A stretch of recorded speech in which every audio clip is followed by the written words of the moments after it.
ونستعينه ونستغفره ونؤمن به ونتوكل عليه ونعوذ بالله من شرور أنفسنا ومن سيئات أعمالنا من يهده الله فلا مضل له ومن يضلله فلا هادي له وأشهد أن لا إله إلا الله وحده لا شريك له وأشهد أن سيدنا وسندنا ونبينا ومولانا محمدا عبده ورسوله صلى الله تعالى عليه وعلى آله وأصحابه وبارك وسلم تسليما كثيرا أما بعد.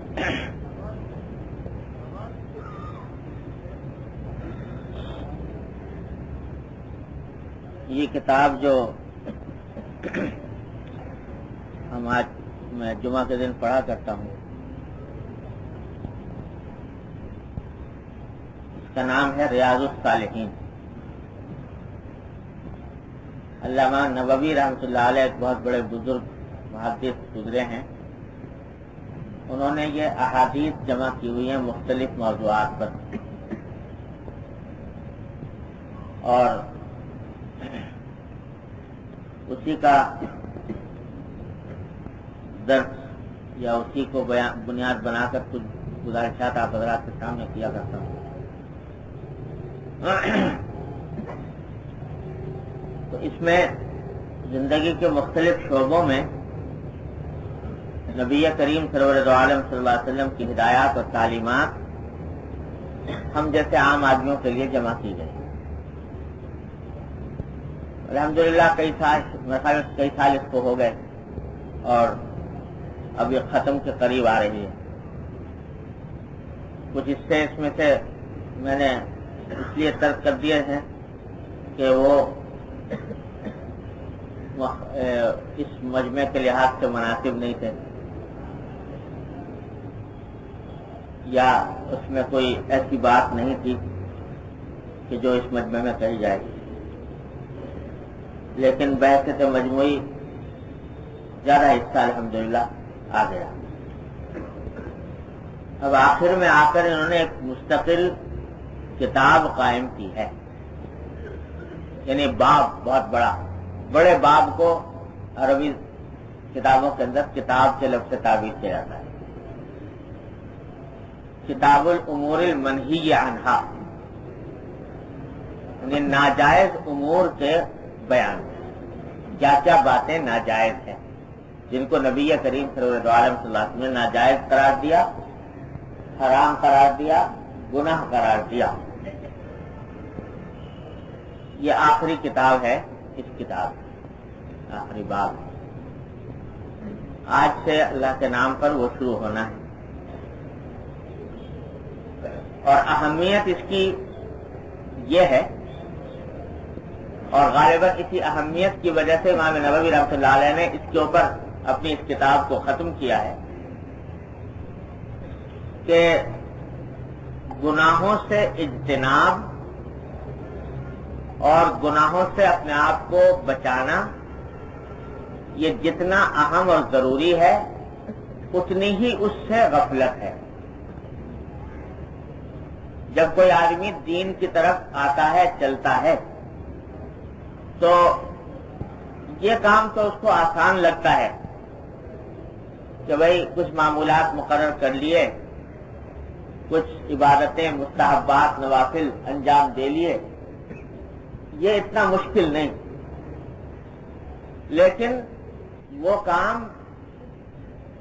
کہ اللہ جل جلالہ نے جن امور کو حرام قرار دیا یا ناجائز قرار دیا، ان سے اپنے آپ کو مکمل طور سے مجتنب رکھنا، بچانا، یہ ہے وہ کام جس سے دل پر آرے چلتے ہیں، اور یہ آرے چلانے پڑتے ہیں اگر آدمی واقعی اپنی اصلاح چاہتا ہے. تو نتیجہ یہ کہ ایک طرف سے عبادتیں انجام دے رہا ہے، نوافل ہو رہے ہیں، تسبیحات ہو رہی ہیں، ذکر ہو رہا ہے، اور دوسری طرف سے گناہ ہو رہے ہیں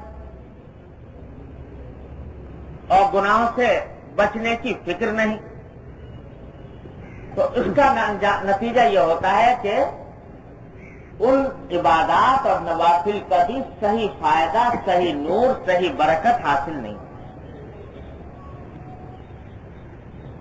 تو اس واسطے یہ جتنا یہ گناہوں سے بچنا انتہائی اہم اور ضروری ہے۔ پہلے بھی توجہ دلا چکا ہوں کہ اگر کوئی شخص ایسا ہو کہ ساری عمر اس نے کوئی نفلی عبادت نہ کی ہو، فرض کرو نہ کبھی تہجد پڑھا، نہ اشراق پڑھا، نہ چاش پڑھی، نہ نفلی ذکر کیا، تسبیح کی، کچھ بھی نہیں کیا، کوئی نفلی کام نہیں کیا، فرائض واجبات پر اور سنت مؤکدہ پر اکتفا کیا، لیکن گناہ سے بچتا رہا اور اللہ جل جلالہ کی معصیت نہیں کی، یا اگر کبھی کی غلطی سے ہو گئی فوراً توبہ کر کے اس کو معاملے کو صاف کر لیا، تو ایسے شخص کے بارے میں گارنٹی ہے نبی کریم صلی اللہ علیہ وسلم کی طرف سے کہ انشاءاللہ سیدھا جنت میں جائے۔ اور اگر ایک آدمی ایسا ہے کہ نفلیں تو بہت پڑھی اور تلاوت کی اور ذکر کیا، تسبیح کی اور مستحبات کے اوپر بہت عمل کرتا رہا، لیکن گناہ نہ چھوڑے، نگاہ کا غلط استعمال ہوتا رہا، زبان غلط باتیں بولتی رہی، ناجائز کام کرتی رہی، کانوں سے غلط ناجائز کام سنتا رہا اور اپنے اعضاء و جوارح کو گناہوں کے اندر مبتلا رکھا، تو باوجود ان ساری نفلوں کے، تسبیحات کے، ذکر کے کوئی گارنٹی نہیں جنت میں جانے، بلکہ اصل قانون کا تقاضا یہ ہے کہ پہلے ان گناہوں کا بدلہ بھگتے، اللہ بچائے جہنم کے اندر پھر اللہ تعالیٰ جو کچھ معاملہ کر۔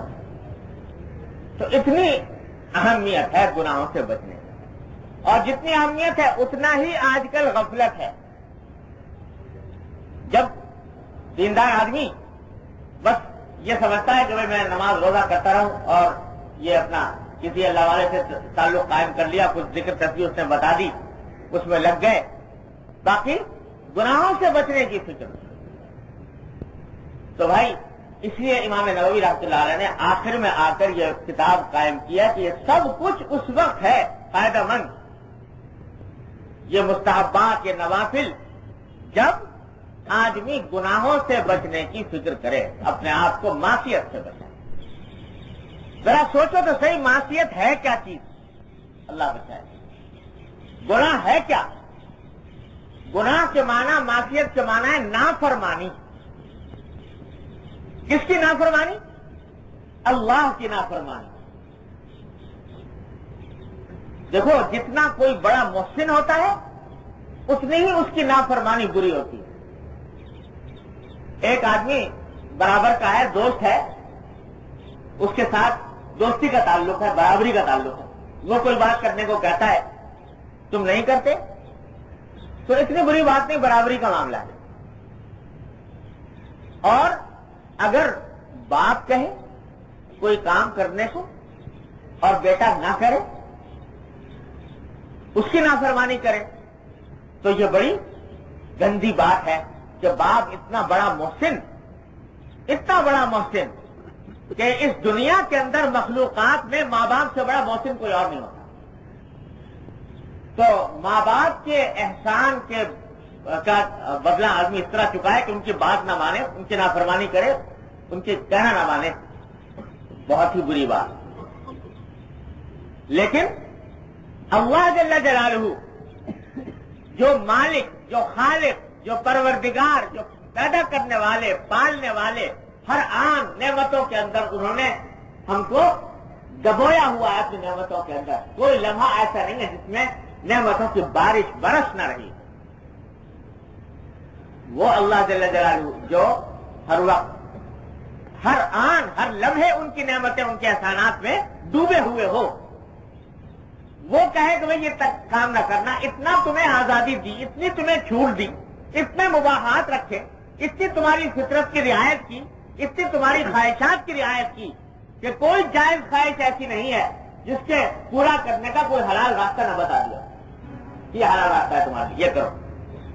اب چند چیزوں کو کہہ دیا کہ یہ مت کرو، تو ایسا خالق و مالک، ایسا آقا، اس کے کہنے کی نافرمانی کرے انسان، میں نہیں کرتا، میں نہیں مانتا، میں تو کروں گا۔ اس سے بڑی احسان فراموشی، اس سے بڑی شرم کی بات کیا ہو سکتی ہے کہ ایسے پروردگار کے احسان کو فراموش کیا۔ اللہ جل جلالہ ہر آن ہر لمحے دیکھو کس طرح دے رہے ہیں۔ مولانا فرماتے ہیں کہ کار سازے ماں بسازے کار ماں، کار سازے ماں بسازے کار ماں، فکر ماں در کار ماں آزار ماں، کہ ہمارا کارساز جو ہے اللہ جل جلالہ وہ تو ہر آن ہمارے کاموں کو بنانے میں لگا ہوا ہے، ہمارے کام کو بنانے میں لگا ہوا، ہمیں پتہ بھی نہیں کہ ہمارے لیے کیا ہو رہا ہے۔ میں بھی دوپہر کہہ رہا تھا کہ آدمی نوالا کھاتا ہے لقمہ، اور منہ کے چٹخارے کے واسطے ایک نوالا کھایا اور جلدی سے چبا کے حلق سے نیچے اتار لیا، بس چھٹی۔ اور وہ لقمہ اندر جا کر کس طریقے سے خون بنا رہا ہے، کس طرح اس سے گوشت بن رہا ہے، کس طرح اس سے ہڈیاں تیار ہو رہی ہے، کس طرح اس سے بینائی کو غذا مل رہی ہے، کس طرح اس سے بال بڑھ رہے ہیں، کس طرح اس سے سماج کی قوت حاصل ہو رہی ہے، کچھ پتہ نہیں ہمیں، تھا کہ کس طرح ختم کیا۔ وہ مالک و خالق اندر اس نے ایک ایسی آٹومیٹک فیکٹری بنا رکھی ہے، لگا رکھی ہے کہ دنیا اس کی نظیر پیش کرنے سے عاجز ہے۔ کوئی اگر پیدا کرنا چاہے، یہ ایک مرتبہ اگر یہ ٹھپ ہو جائے یہ نظام فیکٹری، تو ساری دنیا کے بڑے بڑے سائنٹسٹ اور انجینئر عاجز ہیں اس فیکٹری کو دوبارہ چلانے میں۔ ایسی فیکٹری بنا رکھی ہے اللہ تعالیٰ، پتہ بھی نہیں کیا ہو رہا ہے اندر۔ تو کار سازے ماں بسازے کار ماں، ہمارا کارساز ہمارے کام بنانے میں لگا ہوا، اور فکر ماں در کار ماں آزار ماں، دوسری طرف ہمارا حال یہ ہے کہ جو کام ہمارے سپرد کیا تھا تو اس کام کی فکر کرتے ہوئے تکلیف ہوتی ہے، وہ ہمیں سب درد معلوم ہوتا ہے کہ یہ کیوں منع کر دیا، یہ کیوں روک دیا، یہ کیوں روک دیا، حالانکہ روکا بھی ہماری مصلحت کی خاطر، آخرت کی مصلحت کے علاوہ دنیا کی مصلحت کی خاطر، اس واسطے کہ کوئی گناہ ایسا نہیں ہے جس سے اس دنیا ہی کے اندر کوئی نہ کوئی فساد نہ پیدا ہوتا ہو۔ اللہ تعالیٰ نے جتنی چیزوں کو منع کیا ہے، حرام کیا ہے، ناجائز قرار دیا ہے، ان میں سے کوئی ایسی نہیں ہے کہ اس سے دنیا ہی کے اندر کوئی خرابی، کوئی فساد، کوئی شر پیدا نہ ہوتا۔ تو ہماری مصلحت کی خاطر ہی چند باتوں سے منع کر رکھا ہے، پھر بھی آدمی اصرار کرے کہ نہیں میں تو کروں گا۔ یہ ہے معصیت، اللہ بچائے، یہ ہے گناہ جو بڑی خطرناک چیز ہے، اللہ تعالیٰ حفاظت فرمائے۔ تو اس کا عزم کرنے کی ضرورت ہے کہ بات یہی ہے کہ امتحان اسی جگہ پر ہے۔ سبحان اللہ الحمدللہ پڑھ لینا اتنا مشکل نہیں، لیکن امتحان یہاں ہے کہ نفس جو لگا ہوا ہے انسان کے ساتھ وہ اس کو اکسا رہا ہے، دل میں داعیہ پیدا کر رہا ہے، محرک پیدا کر رہا ہے گناہ کرنے کا، اور اس وقت میں انسان یہ تصور کرے کہ میرے خالق و مالک کو یہ بات پسند نہیں، اس نے میرے لیے برا قرار دیا، ناجائز قرار دیا، اس کا تصور کر کے، اس کا استحضار کر کے، اس کے احسانات کو یاد کر کے، اس کی نعمتوں کو یاد کر کے اپنے آپ کو بچائے، چاہے دل پر آرے ہی کیوں نہ چل جائے۔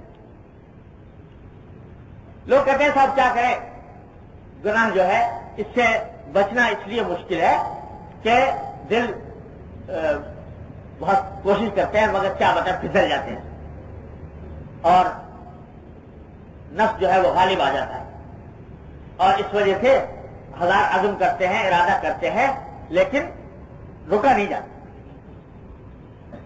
تو رکا اس لیے نہیں جاتا کہ اس بات کی اہمیت دل میں نہیں، اہمیت دل میں نہیں، اور اس کا عزم نہیں کیا صحیح معنی میں۔ دماغ میں یہ ہے کہ کوئی کہیں سے کوئی ایسا چونا ٹوٹکا ہاتھ آ جائے گا جو دل سے اس گناہ کا تقاضا دور کر دے گا، گناہ کا دائرہ ختم کر دے گا اور کوئی دائرہ پیدا نہیں ہوگا. تو بعض لوگ اس واسطے کہ اللہ والوں سے تعلق قائم کرتے ہیں، کسی سے بیعت ہوتے ہیں، کسی سے اصلاحی تعلق قائم کرتے ہیں، تو یہ سمجھتے ہیں کہ اس کے نتیجے میں یہ کوئی ایسا ٹونا ٹوٹکا بتا دیں گے کہ اس کے بعد گناہ کا تقاضا ہی ختم ہو جائے گا. تو یاد رکھو یہ کبھی نہیں ہوگا. تقاضا تو اللہ تعالیٰ نے پیدا کیا ہے ہمیں تمہیں آزمانے کے لیے. وہ تقاضا بالکل لیا کبھی ختم نہیں ہوگا. اور ہمارا آپ کا تو کیا ختم ہوتا؟ بڑے بڑے اولیاء کرام، بڑے بڑے بزرگان دین، انبیاء کرام تک کا بھی تقاضا بالکل لیا ختم نہیں. کچھ نہ کچھ جھلکیں دکھا جاتا ہے کبھی نہ کبھی. لیکن امتحان تو یہی ہے کہ جب وہ تقاضا پیدا ہو رہا ہے، اس تقاضا کے پیدا ہوتے وقت آیا اس کی بات مانتے ہو یا اپنے خالق و مالک کی بات مانتے ہو؟ وہ تقاضا تو ہوگا پہلے، لیکن یہی تو امتحان ہے کہ اس تقاضے کو کچلنا ہے، اس کو دبانا ہے، ہمت کر کے دبانا ہے، ہمت کر کے کچلنا ہے. اور اس کے آگے ہتھیار ڈال دیے اور مستقل طور پر ڈال دیے، اور پھر ابھی بیٹھا ہے اس انتظار میں کہ کوئی ایسا ٹونا ٹوٹکا آئے گا کہ یہ سب گناہ خود بخود ختم ہو جائیں گے. تو ایسا کبھی نہیں ہو. دیکھو حضرت یوسف علیہ السلام کو بھی تقاضا تو پیدا ہوا. قرآن شریف فرماتا ہے لقد ہمت بھی وہم بھی، ان کے دل میں خیال آ گیا، لیکن اللہ جل جلالہ کے فضل و کرم سے اپنی ہمت کو، اپنے عزم کو کام میں لائے. اللہ تعالیٰ حفاظت فرمائے. تو اپنی طرف سے عزم ایک مرتبہ کرنے کی ضرورت ہے، ہمت کرنے کی ضرورت ہے. اس کے بغیر یہ گناہوں سے حفاظت نہیں. ہمت اور عزم کیا کہ میں تو اپنی ان ناجائز خواہشات کو کچلوں گا اللہ جل جلالہ کے لیے. ہمارے حضرت اللہ تعالیٰ ان کے درجات بلند فرمائے ڈاکٹر صاحب رضی اللہ سے دو شعر پڑھا کرتے تھے. وہ شعر بڑے کام کا ہے، ایسے موقع میں پڑھ لینا چاہیے جب کبھی تقاضا پیدا ہو گناہوں کا. تو یہ شعر بھی کارآمد ہے. وہ فرماتے تھے کہ آرزویں خون ہوں یا حسرتیں برباد ہوں، آرزویں خون ہوں یا حسرتیں برباد ہوں، اب تو اس دل کو بنانا ہے تیرے قابل مجھے. یہ عزم ہے کہ آرزویں خون ہوں، حسرتیں برباد ہوں، امنگیں کچلی جائیں، آرزویں کچلی جائیں، لیکن اللہ اب تو مجھے یہ تیرے قابل بنانا. جب ایک مرتبہ اللہ کا بندہ یہ عزم کر لیتا ہے تو پھر اللہ تعالیٰ کی طرف سے مدد آتی. عزم کے بعد اللہ تعالیٰ کی طرف سے مدد آتی، پھر انسان کی حفاظت ہو جاتی. لیکن یہ بھی سوچتا ہے کہ میری آرزوؤں کا خون بھی نہ ہو اور میری خواہشات کا خون بھی نہ ہو، مزے سارے وہی آئیں جو پہلے آتے تھے، اور اس کے باوجود میں بچ جاؤں تو یہ نہیں ہوگا. عزم تو ایک مرتبہ کرنا پڑے گا اور اللہ کے لیے کرنا پڑے گا. ہاں یہ عرض کر دوں کہ جب کوئی اللہ کا بندہ یہ عزم کر کے اپنی آرزوؤں کو کچلتا ہے، آرزوؤں کو کچلتا ہے، تو اس کے بعد اللہ تبارک و تعالیٰ اس کچلنے کی بھی ایک خاص لذت پیدا فرما دیتے ہیں. اس کچلنے میں حلاوت ہوتی ہے، اور اس سے جو لطف آتا ہے اللہ تبارک و تعالیٰ اپنی رحمت سے ہم سب کو عطا فرما دے. وہ ایسی حلاوت ایمان ہے، وہ ایسی لذت اور ایسی حلاوت ہے کہ وہ دائمی ہے، ابدی ہے، سرمدی ہے، جس کو فنا نہیں، جس کو زوال نہیں. ایسی لذت ہے. وہ تو ہمارے ذائقے خراب ہو گئے، ہمارے مزاج بگڑ گئے، اس واسطے گناہوں میں لذت زیادہ محسوس ہوتی ہے. جب آدمی کا مزاج بدل جاتا ہے تو وہ غلط چیز کو بھی لذت والی چیز سمجھتا ہے. اللہ بچائے، اللہ بچائے. ایک مرتبہ میں جا رہا تھا اپنے ہاں دارالعلوم کے پاس، ایک وہ کورنگی کا علاقہ، کورنگی مارکیٹ ایریا، تو وہاں ایک بہت بڑا کوڑے کا ڈھیر پڑا ہے میرا، اور دنیا بھر کی اعلیٰ بلا اس میں لوگ لا کر ڈالتے تھے. بدبودار اشیاء، سڑے ہوئے کھانے اور مردار جانور اور ساری گندی اشیاء. وہاں سے قریب سے گزرنا مشکل تھا بدبو کی وجہ سے. تو ایک دن میں وہاں سے گزرا تو ایک آدمی کو دیکھا کہ وہ عین اس کے بیچوں بیچ کوڑے کے ڈھیر کے بیچوں بیچ کھڑا ہے اور اس میں سے کوئی کوڑے کرکٹ میں سے اندر سے اس کو کہیں کوئی بوٹی ہاتھ آ گئی، سڑی سڑائی پتہ نہیں کیسی، وہ ہاتھ آ گئی، اس کو اٹھا کر اور اس کو جو اٹھا کر ہاتھ میں لے کے وہ کہکہے لگا رہا تھا، یعنی وہ بڑے فاتحانہ انداز میں کہکہے لگا رہا تھا کہ بڑی نعمت اس کو مل گئی، اور کہکہے لگا کے اس کو کھانے کے فکر میں بڑی دماغ چلا ہوا تھا، دیوانہ تھا، اور وہاں سے اٹھا کے عجیب غریب منظر تھا، میں بڑا دیکھ کر بڑی عبرت ہوئی کہ اللہ انسان اس درجے میں پہنچ جاتا ہے، اگر یہ عقل اس کی فنا ہو جائے تو اس درجے میں پہنچ جاتا ہے کہ ایسا کوڑا کر کہ پاس سے گزرنا ایک سلیم الطبع آدمی کے لیے ناممکن، اس کی بدبو کو برداشت کرنا، مگر یہ عین بیچوں بیچ کھڑا ہو کے بڑے فاتحانہ انداز میں وہ بوٹی اٹھا کے کھا رہا ہے۔ تو اللہ بچائے جب یہ عقل خراب ہو جائے اور ہش مٹ جائے تو یہاں تک پہنچ جاتا ہے۔ تو عبرت تو بڑھ، لیکن ساتھ ہی یہ جب دماغ میں خیال آیا کہ اللہ بچائے یہ سارا کچھ یہ ہس کے خراب ہونے کی وجہ سے، اس عقل کے خراب ہونے کی وجہ سے، اور ہم لوگوں کی ہس گناہوں کے معاملے میں اس سے زیادہ خراب۔ یہ گناہ جتنے بھی ہیں، جتنے گناہ ہیں جن کے اندر ہم پل بڑھ رہے ہیں اور جن کو ہم بڑا لذت والا گناہ سمجھتے ہیں، اللہ بچائے، یہ اس کوڑے کے ڈھیر سے زیادہ بدبودار اور سڑی ہوئی چیز ہے، اس سے زیادہ بدبودار ہے، لیکن کیونکہ رہتے رہتے دماغ اور دل اور نگاہیں عادی ہو گئی اور یہ کام آنکھوں سے دیکھتے دیکھتے اس سے ہس خراب ہو گئی، اس واسطے اس کے اندر لذت آ رہی ہے، وہ ایسی لذت آ رہی ہے جیسے اس دیوانے کو آ رہی تھی اس سڑی ہوئی بوٹی کے کھانے میں، وہ لذت آ رہی ہے۔ یہ جھوٹی لذت، یہ فریب کی لذت، یہ حقیقت میں بے حقیقت اور بے حیثیت لذت یہ گناہوں کے اندر محسوس ہو رہی ہے۔ اللہ بچائے، اللہ بچائے۔ لیکن جس دن اللہ تعالیٰ حس لطیف عطا فرما دے اور عقل سلیم عطا فرما دے، پھر جو فطرت سلیمہ کی طرف لوٹنے والی ہو، تو پتہ چلے گا کہ حقیقت میں یہ گناہ تو یہ کوڑے کے ڈھیر سے زیادہ گندی چیز تھی۔ جب اللہ تعالیٰ کر وہ سو عافیت کی فضا میں، تقویٰ کی فضا میں اللہ تبارک و تعالیٰ سانس لینے کی توفیق عطا فرمائے تو معلوم ہوگا کہ اوہ کس مصیبت میں گرفتار ہے۔ اس وقت میں حلاوت، اس وقت میں جو نعمت حلاوت کی حاصل ہوگی وہ ہے حقیقت میں ابدی اور لازوال لذت اور حلاوت۔ اللہ تعالیٰ اپنی رحمت سے عطا فرما دے ہم لوگ۔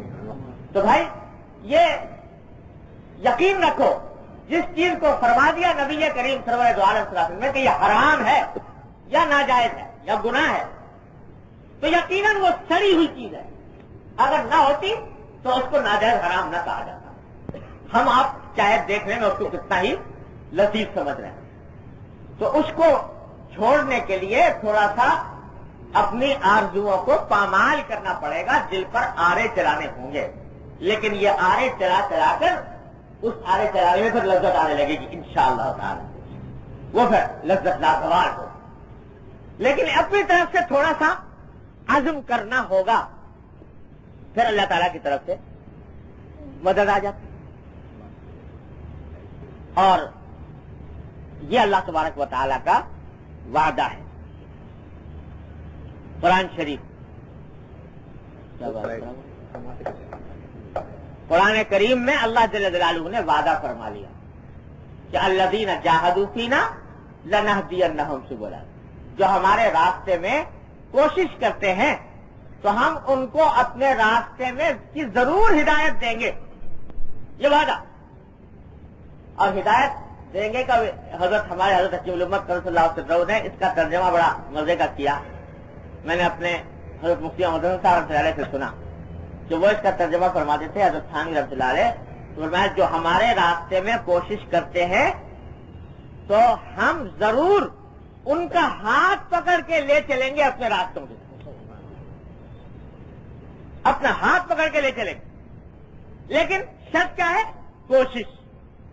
کوشش کرو، پھر اگر تم منزل تک نہیں پہنچ رہے ہو ہم تمہیں پہنچا دیں گے، یہ وعدہ فرما رہے اللہ تبارک و تعالیٰ۔ لیکن جو کوشش ہی نہ کرے تو پھر پہنچانے کی کوئی گارنٹی نہیں.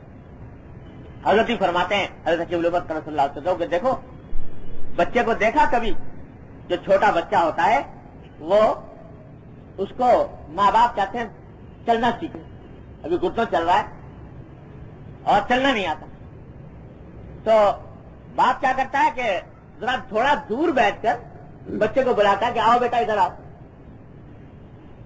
اب اگر وہ بچہ وہیں کھڑا ہے تو باپ اس کو نہیں اٹھاتا, لیکن اگر وہ ذرا ایک دو قدم چل کے گرنے لگے تو باپ اس کو گرنے نہیں دے گا, آگے بڑھ کے گود میں اٹھا لے گا. اللہ تبارک و تعالیٰ کا معاملہ اپنے مخلوق کے ساتھ, اپنے بندوں کے ساتھ اس سے زیادہ مہربانی کا معاملہ, اس سے زیادہ شفقت کا معاملہ کہ جب تم چلے ہو اس راستے پر چلے اور گرنے لگے تو اللہ جل جلالہ گرنے نہیں دیں گے, انشاءاللہ بڑھ کر اٹھا لیں گے. تم ذرا سا مگر چل کر دیکھو, قدم بڑھا کر دیکھو, ویسے ہی دور دور سے بیٹھ کر دیکھنے سے یہ مقصد حاصل نہیں ہوتا. مولانا فرماتے ہیں, مولانا رومی رحمۃ اللہ علیہ تعالیٰ نے عجیب کمال عطا فرمایا ان کو ان مضامین کا بیان فرمانے کا. فرماتے ہیں کہ دیکھو حضرت یوسف علیہ السلام تھے نا, تو جب زلیخا نے دعوت دی گناہ کی, چاروں طرف سے دروازے بند کیے, اور نہ صرف بند کیے بلکہ تالے ڈال دیے دروازوں میں, نکلنے کا کوئی راستہ نہیں, اور کہا کہ حی تلک یعنی گناہ کی دعوت دی, آؤ گناہ کے لیے. تو یوسف علیہ السلام کے دل میں بھی کچھ تقاضۂ بشریت خیال پیدا ہوا, لیکن اس تقاضے کو جو دل میں پیدا ہوا تھا اس پر عمل کرنے کے بجائے وہاں سے بھاگ کھڑے ہوئے. تو جب بھاگ رہے تھے, زلیخا کے پاس سے بھاگ رہے تھے, تو آنکھوں سے نظر آ رہا ہے کہ سامنے دروازے بند, دروازوں میں تالے پڑے ہوئے ہیں, آگے سے نکلنے کا راستہ نہیں, یہ بتا. لیکن اس کے باوجود بھاگے. کیوں بھاگے؟ کہ میرے بس میں اتنا ہے کہ میں یہاں سے بھاگ کر ان تالوں کے تالے پڑے ہوئے دروازے تک چلا جاؤں, یہ میرے اختیار کا کام ہے, وہ تو کر گزرو. تو اپنے حصے کا کام انہوں نے یہ کر لیا کہ دروازے تک بھاگ کے پہنچ گئے. جب وہاں پہنچے تو چونکہ اپنے حصے کا کام کر لیا تھا, اب اللہ تعالیٰ نے اپنے حصے کا کام کیا کہ جا کر جب پہنچے تو دیکھا تالے ٹوٹے ہوئے اور دروازہ کھلا. تو مولانا فرماتے ہیں مولانا رومی رحمۃ اللہ علیہ کہ گرچہ رکھنا نہیں اس عالم را پدید, کیا عجیب تعبیرات اختیار فرماتے ہیں مولانا رومی. فرماتے ہیں گرچہ رکھنا نہیں اس عالم را پدید خیرہ یوسف وار می باید دوید, کہ اگرچہ اس دنیا کے اندر بھی تم کو کوئی رکھنا نظر نہیں آ رہا, نکلنے کا راستہ نظر نہیں آتا, چاروں طرف گناہوں کی آگ بھڑکی ہوئی ہے, اور ایسا لگتا ہے کہ دروازے بند ہیں. آپ لوگ کہتے ہیں کیسے بچیں, گناہ سے کیسے بچیں, رشوت سے کیسے بچیں, سود سے کیسے بچیں, اور نگاہوں کو کیسے بچائیں, اور زبان کو کیسے بچائیں. یہ ساری باتیں یہ ہو رہی, نخرہ نظر نہیں آ رہا, لیکن کہتے ہیں خیرہ یوسف وار بھی باید دوید, اس طرح بھاگو جیسے یوسف علیہ السلام بھاگے تھے کہ جتنا اپنے بس میں ہے وہ کر گزرو, پھر اللہ کے اوپر چھوڑ دو. یا اللہ اتنا میرے بس میں تھا, آگے آپ کرنے والے آپ.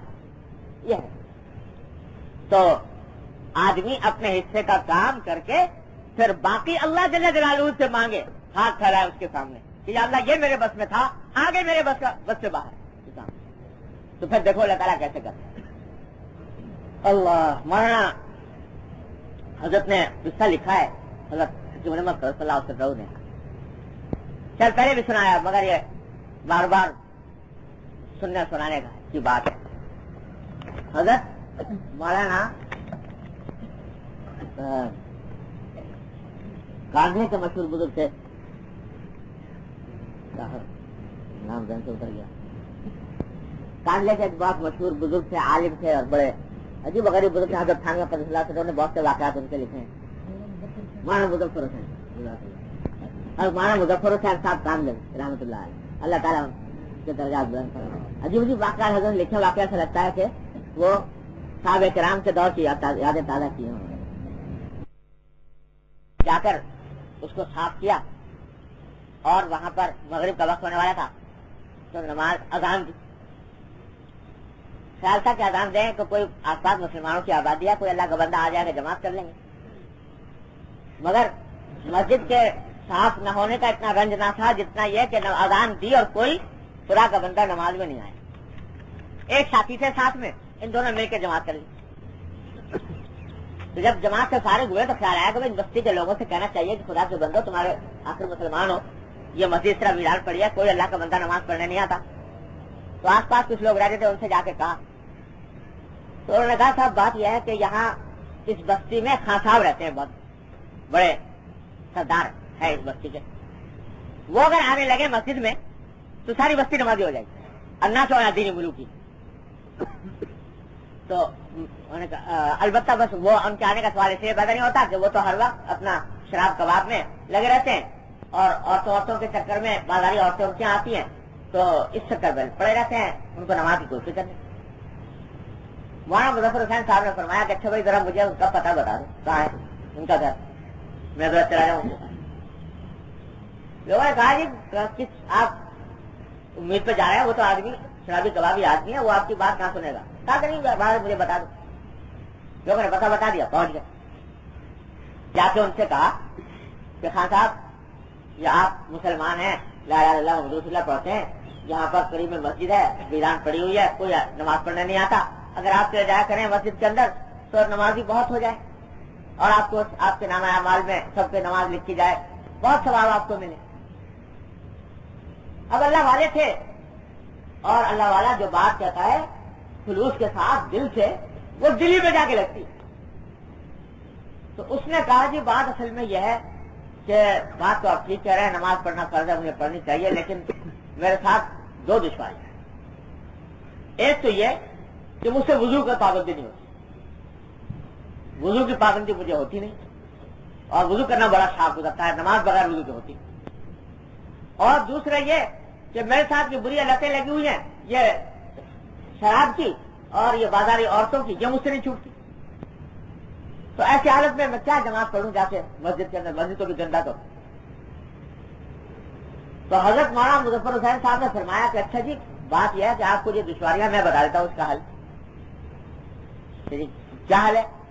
کہ آپ ایسا کریں کہ آپ بغیر وضو کے چلے جائیں نماز پڑھنے، بغیر وضو کے چلے جائیں، اور جہاں تک یہ جو شراب کباب وغیرہ ہے تو چلو میں ابھی یہ نہیں کہتا کہ ابھی چھوڑو اس کو، یہ بھی چلتا رہے وہ بھی چلتا رہے، یہ ہم کو نہ ہم کو، باقی چلے جایا کریں آپ نماز۔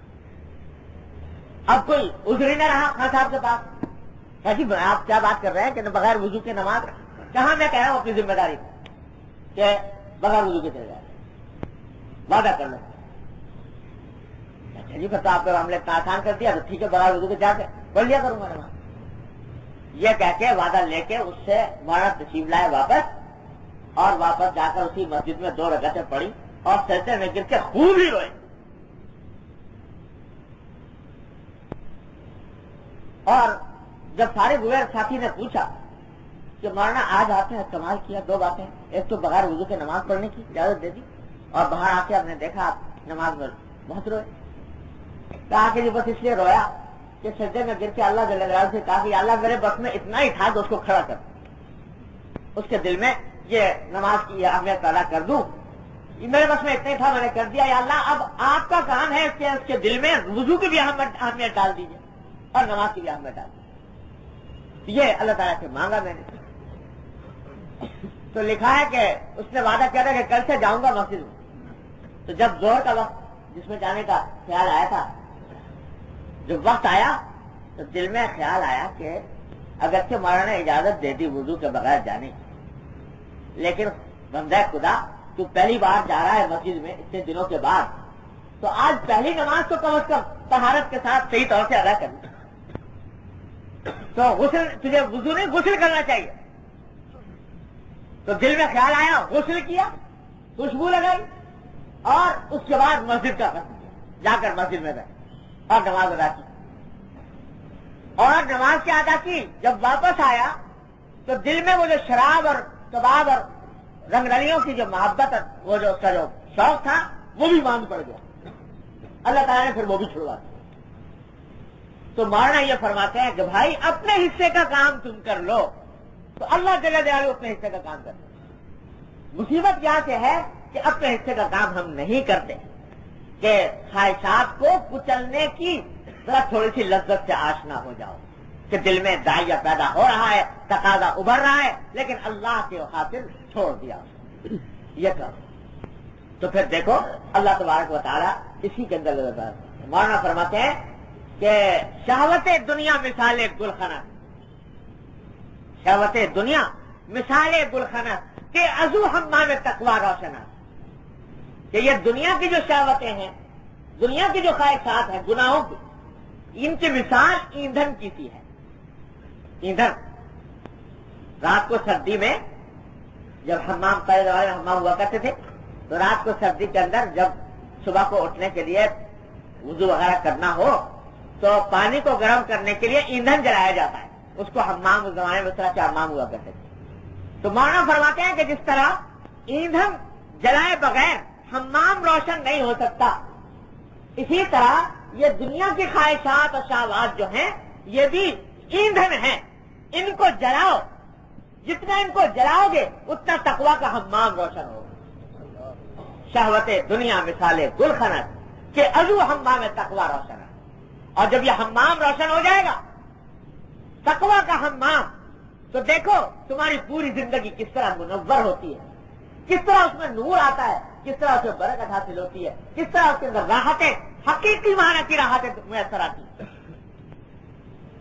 سچی بات یہ ہے کہ دنیا کی راحت بھی اور دنیا کا سکون بھی اسی کو میسر ہے جو اللہ جل جلالہ کی طاعت کی زندگی بسر کر رہا ہے۔ جو معصیت کی زندگی بسر کر رہا ہے یقین رکھو اس کو سکون نہیں مل سکتا، لذتیں مل سکتی ہیں وقتی، لیکن سکون، عافیت، راحت یہ بغیر اللہ کی طاعت کے اور کہیں حاصل ہو نہیں سکتی۔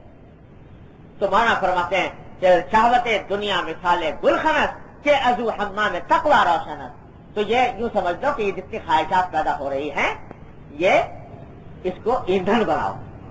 اور ایک بڑے مزے کی بات کی طرف اشارہ کر دیا مولانا نے اس شعر کے اندر، وہ یہ کہ جو تقاضے دل میں پیدا ہو رہے ہیں یا خواہشات جنم لے رہی ہیں ان سے گھبراؤ نہیں، گھبراؤ نہیں ان سے، اس واسطے کہ یہی جب جلاؤ گے تو اس سے تقویٰ کی شمع روشن ہوگی۔ اگر ایندھن نہ ہو تو کہیں سے جلے حمام، اگر ایندھن لکڑی ہو نہیں تو یہ حمام جلے کیسے؟ یہ جب خواہشات ہوں گی تو یہ ایندھن پیدا ہوگا اور ایندھن سے حمام روشن ہوگا۔ لہٰذا گھبراؤ نہیں، یہ بڑے کام کی چیز ہے، یہ بڑے کام کی چیز ہے یہ خواہشات، کیونکہ جب اس کو کچلو گے، جب ان کو جلاؤ گے تو اس سے تقویٰ کا حمام روشن ہوگا۔ اور یاد رکھو تقاضا اور خواہش جتنی شدید ہو، جتنی سخت ہو، اس کے جلانے میں اتنا ہی ثواب زیادہ، اتنا ہی اجر زیادہ۔ ایک معمولی سی خواہش پیدا ہوئی، اس کو دبا دیا، اس میں اتنا اجر نہیں۔ یہ ایک بار تقاضا زبردست شدت کے ساتھ پیدا ہوا تھا اور اس کو دبا گئے، پھر اس کے اوپر جو اللہ تبارک و تعالیٰ کی طرف سے اجر ہوتا ہے وہ عظیم الشان ہوتا ہے۔ تو اس واسطے یہ جتنے یہ جو گناہ کے داعیے تقاضے پیدا ہو رہے ہیں ان کو گھبرانے کی بات نہیں، ان کو دباؤ، ان کو کچلو، اور جتنا کچلو گے اتنا ہی اس کا نور حاصل ہوگا، تقویٰ کا نور حاصل ہوگا اللہ تبارک و تعالیٰ کی طرف سے۔ تو یہ طریقہ ہے اس گناہ سے بچنے کا، ہمت کا استعمال، عزم کا استعمال، اور پھر اس کے بعد اپنے استطاعت کا کام کر لینا، پھر اللہ تعالیٰ سے مانگنا، یہ ہے طریقہ۔ بہت سے لوگ ہیں جو آج کل بہت کثرت سے کہا کرتے ہیں کہ صاحب یہ آج کل تو ماحول ایسا ہو گیا، معاشرہ ایسا ہو گیا خراب کہ اس میں کیا کریں کہ بچاؤ ہوتا ہی نہیں، کسی طرح بچنے کا کوئی راستہ ہی نظر نہیں آتا۔ تو بھائی اس لیے نظر نہیں آتا کہ کبھی ارادہ بچنے کا کیا نہیں، محض دور دور سے ہوا بنا کر بیٹھ گئے اور ارادہ بچنے کا کیا نہیں۔ کبھی کیا ہوتا ارادہ تو پھر دیکھتے، ارادہ ہی نہیں کیا۔ جب آدمی ارادہ کرتا ہے تو پھر اللہ تبارک و تعالیٰ کی طرف سے مدد ہوتی ہے۔ تو ارادہ کرو، اور ارادہ کرنے میں اللہ تعالیٰ نے بڑی طاقت انسان کے ارادے میں دی ہے. میں اب کیا کرتا ہوں کہ دیکھو یہ انسان کی ہمت اور ارادے ہی کا کام ہے کہ چاند پہ پہنچ گیا اور خلا میں اڑ رہا ہے، اور چلو وہ تو دور کی بات ہے، سامنے سے دیکھتے ہو کتنے شعبدہ باز ہیں یا کتنے تماشا کرنے والے ہیں. کوئی رسی کے اوپر چل رہا ہے جی، اور رسی پہ چل کے ایک کنارے سے دوسرے کنارے جا رہا ہے، اسی کے اندر مقابلہ ہو رہا ہے. تو اب ویسے اگر دیکھو تو آسان کام ہے. تو سوچو کہ بھائی کوئی انسان جو ہے پتلی سی رسی کے اوپر چل رہا ہے، لیکن ارادہ کر لیا، ہمت کر لی، عزم کر لیا، مشق کی، محنت کی، چل گئے. البتہ وہ اتنے فضول کام کے اندر اس نے یہ کام کیا کہ نہ دنیا کا فائدہ نہ نقصان نہ آخرت کا فائدہ. تم اسی ہمت کو اور عزم کو استعمال کر لو معصیت سے بچنے میں، اللہ تبارک و تعالیٰ سے کے گناہوں سے بچنے میں، تو دیکھو انشاءاللہ بچ جاؤ. ارادہ مگر شرط ہے، اللہ تبارک و تعالیٰ نے یہ برکت. اور جہاں اپنا حصہ کرنے کے بعد پھر مانگ لو اللہ تبارک و تعالیٰ، اللہ تعالیٰ سے مانگ لو، روز مانگا کرو. یا اللہ اس ماحول کے اندر جی رہا ہوں، یہ معاشرہ جس میں گناہ ہے، جس میں معصیتیں ہیں، جس میں منکرات ہیں، جس میں فواحش ہیں، خدا جانے کیا کچھ ہے. یا اللہ میں تو بڑا ناتواں، کمزور، عاجز بندہ ہوں، مجھ سے ان کا مقابلہ نہیں ہو پاتا. یا اللہ میں بے ہمت ہوں، ہمت عطا فرما دیجیے. یا اللہ بے حوصلہ ہوں، حوصلہ عطا فرما دیجیے. یا اللہ اپنی رحمت سے مجھے اس عذاب سے بچا لیجیے. ہمارے حضرت ڈاکٹر فضل اللہ سے فرمایا کرتے تھے کہ دیکھو حضرت یونس علیہ السلام مچھلی کے پیٹ میں رہے 3 دن، تو کیا کیا؟ مچھلی کے پیٹ میں رہ کر کیا فرمایا؟ فنادا فی الظلمات اللہ الہ الا انت سبحانک انی کنت من الظالمین. یہ پکار تاریکیوں میں رہ کر کہ لا الہ الا انت سبحانک انی کنت من الظالمین. قرآن کریم میں یہ واقعہ ذکر کیا، قرآن میں اللہ تعالیٰ نے یہ واقعہ قرآن کریم میں ذکر کیا اور فرمایا کہ ان کے اس پڑھنے کے نتیجے ہم نے کیا کیا؟ فنجیناہ من الغم، ہم نے ان کو اس گھٹن سے، تاریکی سے نجات دے دی. ہمیں پکارا اس تاریکی میں تو ہم نے اس کو نجات دے دی. پھر ایک جملہ آگے عجیب کہہ گئے اللہ تبارک و تعالیٰ، ہم نے ان کو نجات دے دی. وَكَذَلِكَ نُنْجِي الْمُؤْمِنِينَ، اور اسی طرح ہم نجات دیتے ہیں مومنوں کو. تو ہمارے عجیب بات فرمایا گئے تھے کہ ذرا سوچو تو صحیح، یہ کیا فرما دیا اللہ تعالیٰ نے یونس علیہ السلام کا ذکر کرتے ہوئے، اسی طرح ہم مومنوں کو نجات دیتے ہیں. کیا ہر مومن مچھلی کے پیٹ میں جائے گا اور وہاں پکارے گا اور وہاں اس کو نجات ملے گی؟ ظاہر ہے وہ واقعہ تو پھر پیش آنے والا نہیں کہ دوبارہ مچھلی کے پیٹ میں جائے گا. اشارہ اس بات کی طرف کر دیا کہ جس طرح مچھلی کے پیٹ کی تاریکیوں کو ہم نے اپنے فضل و کرم سے دور کر دیا، اسی طرح جب بھی تم کبھی کسی تاریکی میں گھرو، ان گناہوں کی تاریکی میں، معصیت کی تاریکی میں، کفر کی تاریکی میں، فسق کی تاریکی میں جب بھی گھرو تو ہمیں پکارو، یا اللہ ان مصیبتوں میں گر گیا، یا اللہ مجھے بتا لیں. بنادا فی الظلمات، تو ہم کیا کریں گے؟ ہم تمہیں بھی نجات دے دیں گے، اسی طرح جیسے یونس علیہ السلام کو دے دیجیے. تو یہ ہمت کرو، عزم کرو اور پھر مانگو اللہ تبارک و تعالیٰ کہ یا اللہ مجھے بچا لے. پھر دیکھو کیا سے کیا ہوتا ہے. روز مانگو، رات کو سونے سے پہلے اللہ تبارک و تعالیٰ سے روز یہ مانگو کہ یا اللہ میں اس معاشرے میں اس پریشانی میں مبتلا ہوں کہ منکرات کا سیلاب ہے، معصیتوں کا، گناہ کا سیلاب ہے، میں بچنا چاہتا ہوں لیکن میں کمزور ہوں، عاجز ہوں، درماندہ ہوں، نہیں ہوتا، نہیں بن پڑتا. اے اللہ اپنی رحمت سے ہمت دے دیجیے، آتا کر یہ کر کے دیکھو روز. کیوں نہیں کرتے؟ یہ اس میں کیا دشواری ہے، اس میں کیا پریشانی ہے؟ یہ کرو. اور اگر خدا نہ کرے پھر بھی کبھی پاؤں پھسل جائے، غلطی ہو جائے تو فوراً اللہ جل جلالہ سے استغفار کرو، توبہ کرو. بس یہ کام کرنے کا. تو گناہوں سے بچنے کا نسخہ بیان کر رہا ہوں، یہ یاد رکھیے. پہلی بات عزم، نمبر 2 ہمت کا استعمال، وقت کے اوپر ہمت کا استعمال.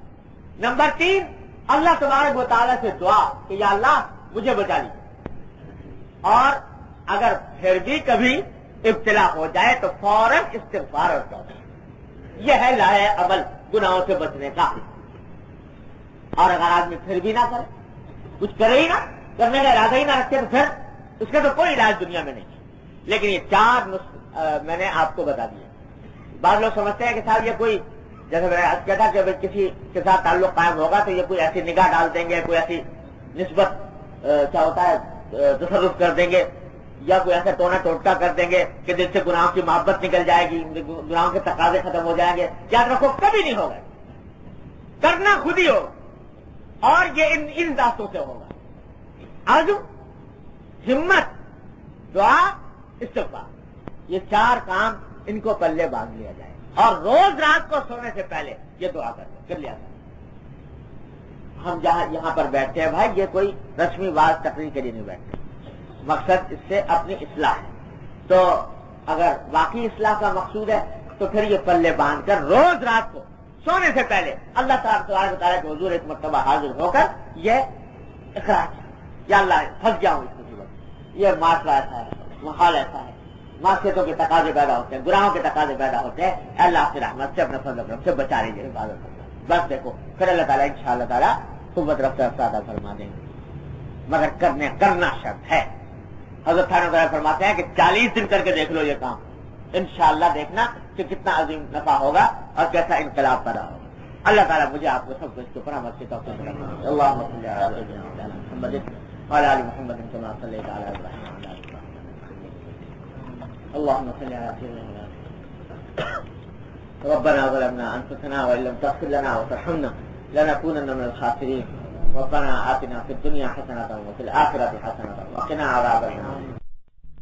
تیار کردہ علمی کیسٹ گھر، کیسٹ اور سی ڈی ملنے کا پتہ نوٹ فرما لیں.